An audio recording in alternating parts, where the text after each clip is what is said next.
Primero, antes que nada, buen día y bueno, cuéntenos un poquito en qué plazo está justamente esta gran obra que se está construyendo acá en lo que es esta autopista Paso Urbano de la 3 con la 33 que realmente pasa por Bahía Blanca. ¿Qué tal? Buenos días. Bueno, mira, esta obra ya tiene sus años, ya hemos pasado el 40% de la inversión, ya pagamos cerca de la mitad de la obra y tenemos 2 añitos más de trabajo, ¿sí? En la cual ya se va a poder usar, en el año ya se va a empezar a usar lo que estamos haciendo porque necesitamos el espacio para poder seguir transformándola. ¿Qué trabajo específicamente se está realizando ahora? ¿En qué etapa está? En esta etapa estamos terminando de concluir los puentes del Cholo, todo el intercambiador, ya se montaron los últimos tramos y se están en los trabajos para poder terminarlo y se continúa con los terraplenes de acceso a los puentes. Bien, ahora lo que vemos es que bueno, pasa realmente mucho tráfico por aquí, no sé si tienen la cuenta o el número de cuántos autos pasan por día, pero bueno, no es fácil trabajar con el tránsito en marcha, ¿no? Que es lo más difícil de poder avanzar en una obra. Sí, esta obra es muy apretada, estamos con 20.000 vehículos por día de promedio y eso hace que tengamos que estar dentro del tránsito trabajando. Va a haber desvíos, se va a continuar con muchos más desvíos y se va a empezar a usar la autopista antes porque es imposible no usarla mientras se la construye. Bueno, necesitamos el espacio, así que vamos a seguir molestando al tránsito por un tiempo. Bueno, y esto es justamente lo que tenemos aquí de fondo, que son parte de la autopista. Prácticamente, ¿qué trayectos son? ¿Qué va a unir con qué? ¿Cómo van a seguir pasando los autos por abajo del puente? Bien, en particular, al ser autopista no vamos a tener más intersecciones. Entonces, el que viene de Cerri puede subirse a un puente y directamente desembocar en la rotonda de Don Bosco, para que se den una idea.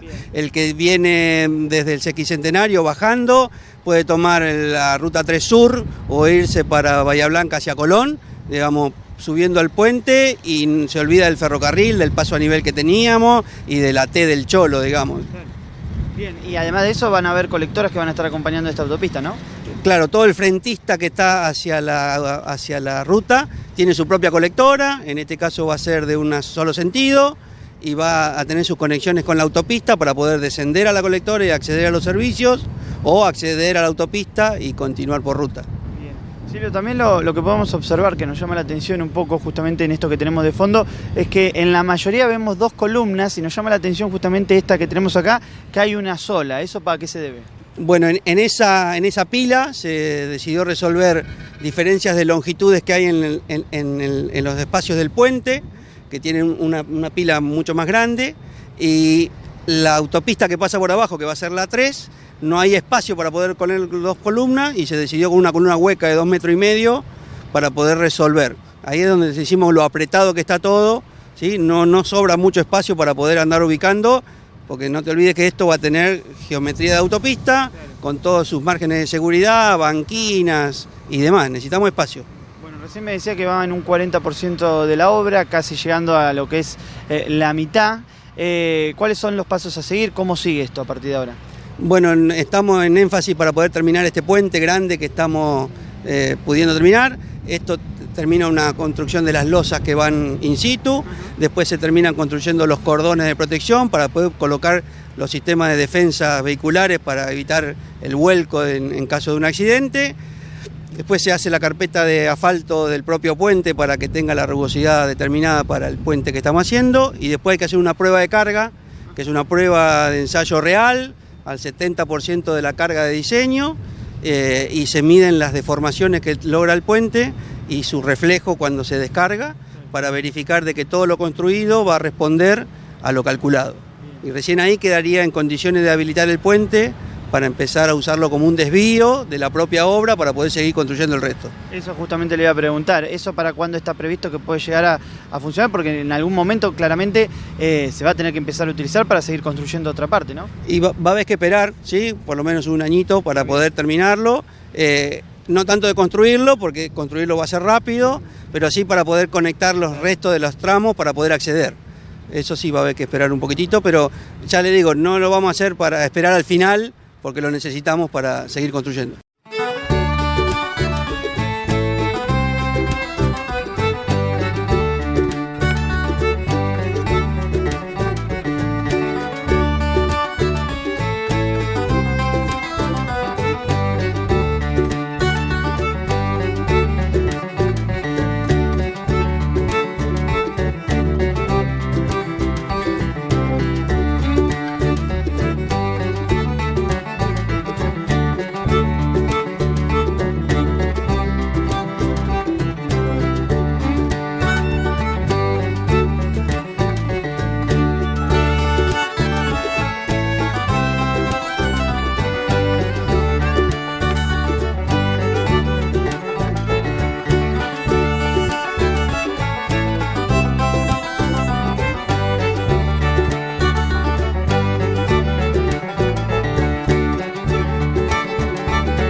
Hace un rato nos contabas desde abajo prácticamente cómo se está desarrollando esta obra, ahora ya desde las alturas. Contanos cómo es la parte final, donde empiezan ya los detalles para dejarla lista y que pueda estar funcionando. Bueno, bien, esto como fue el último tramo, es el más atrasado que tenemos, y se empezó el montaje de las vigas, que fue hace poquito. Empezamos de la viga de borde, que tiene una particularidad de una determinada armadura, después las vigas internas y la última es otra viga de borde. Después lo que se está haciendo ahora, que son las prelosas, que serían los 5 centímetros inferiores de la losa donde se van a transitar. Eso es prefabricado y ya viene con parte de la armadura incluida. ¿Sí? Tiene toda una armadura propia para poder soportar el resto de la armadura y el hormigón fresco que vamos a colocar después. Después de montar esto, vamos a armar los encofrados individuales que quedan en los pequeños sectores y se coloca toda la armadura propia de la losa que va a tener esta estructura y se hormigona a los 15 centímetros superiores. Después lleva unos encofrados externos que llaman cenefas para armar los cordones de protección al tránsito del cordón de borde, que ahí es donde se va a montar todo el sistema de defensa para evitar el vuelco del transporte pesado chocando ante un accidente en esta calzada, para que no caiga al vacío. Después, una vez que se termina todas ellas en todos los sectores, se pavimenta con asfalto toda la carpeta de rodamiento para tener la rugosidad necesaria para poder frenar en caso de lluvia, tanto en pendiente para que no haya problemas. Sí. Y después se hace la prueba de carga del puente que ya habíamos mencionado. Eso es lo más impresionante, ¿no? Que va a estar llena de camiones cargados. Sí, es el momento, te diría, en servicio que se calcula el 70%, entonces, digamos, es el puente más cargado con muchos camiones arriba y se miden las deformaciones. Más allá que el puente va a aguantar mucho más, pero se lo lleva a un valor bastante importante, no es menor, donde se deforma el puente y necesitamos saber que el puente va a resistir la deformación que hemos calculado. Y ahora en este preciso momento, ahí vemos la grúa que justamente sube una de esas planchas. ¿Y cuál es el trabajo específico que empiezan a hacer justamente esos obreros que lo estamos viendo de fondo trabajar? Ellos lo están calzando para que pueda entrar entre la conectividad de la viga, que hemos dejado unos conectores al corte, que son hierros, con la armadura que ya está colocada propia de la prelosa, y hay muy poco espacio, créeme que hay muy poco espacio, y entra con calzador. Entonces tienen unas herramientas ahí para deformar alguna que otra armadura para que pueda entrar, y hasta que lleguen a apoyarse entre dos vigas. Hay una parte que es en voladizo, que tiene su propia estructura de acero para que aguante al vuelco y no se deforme. Así que cada una de estas prelosas tienen su número, porque es un puente en curva y todas tienen una dimensión distinta, así que se construyeron todas distintas, las de borde, y cada una va con una secuencia, se carga en el camión con una secuencia y se monta con la secuencia correcta para no tener inconveniente. Toda esta geometría fue cambiando de un puente recto, allá en la punta como arranca, y después termina en un radio bastante apretado para la curva que cambia de dirección, y después vuelve a hacer otro puente recto en el final de los tramos. Y ya la parte ahí después, digamos, fina, que recién me explicaba, ¿cuándo se empieza a hacer y cuándo queda lista para empezar a usarse? Nosotros antes de fin de año este puente está terminado, ¿sí? Y después dependemos de la conectividad que podemos lograr tanto en la rotonda de Don Bosco, con los avances de la rotonda de Don Bosco, para que se pueda usar este tramo para desviar como tránsito, desviar al tránsito. El usuario lo va a ver como una inauguración, pero en realidad lo necesito yo para sacar el tránsito del Cholo, para poder hacer la obra hidráulica que necesito para desembocar al mar, por ejemplo. Bueno, y algo que recién me mencionabas hace un rato es que de alguna manera han disminuido los siniestros, ¿no?, en esta zona.